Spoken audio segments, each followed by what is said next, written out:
গতকালের ভিডিওতে আমি বলেছিলাম যে এবছরের ব্ল্যাক ফ্রাইডে সেল থেকে আমরা একটা আইপ্যাড এবং একটা ম্যাকবুক কিনবো। আজ সেটাই কিনতে চলে এসেছি আমাদের বাড়ির থেকে সবথেকে কাছের অ্যাপেল স্টোরটায়। স্টোরটা কিন্তু বেশ বড় ছিল, বাট স্টোরের ভিতরে ভীষণ ভিড় ছিল, তাই আমরা স্টোরে আর আইপ্যাডটাকে ওপেন করিনি। ভাবলাম বাড়ি গিয়েই ধীরে সুস্থে একেবারে ওপেন করব। অ্যাকচুয়ালি ব্ল্যাক ফ্রাইডেতে কিন্তু বেশ ভালো ডিলে সব জিনিসপত্র পাওয়া যায়।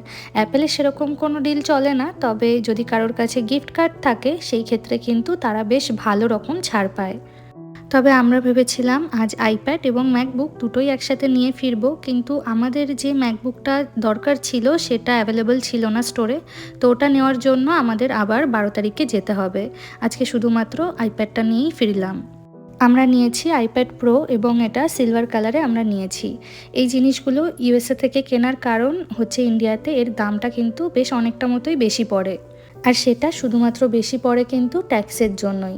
ইন্ডিয়াতে আইপ্যাড প্রো এর যা প্রাইস আছে তার থেকে মোটামুটি 25,000 টাকা কমে কিন্তু আমরা ইউএসএ থেকে আইপ্যাডটা পেয়েছি।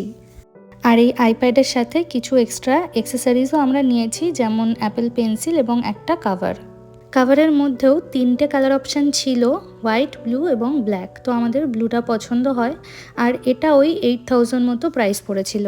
আমার আগের ভিডিওগুলোতে আপনারা অনেকেই কমেন্টে আমাকে জিজ্ঞাসা করেছিলেন যে আমরা কেন আমেরিকা ছেড়ে ইন্ডিয়াতে ফিরছি।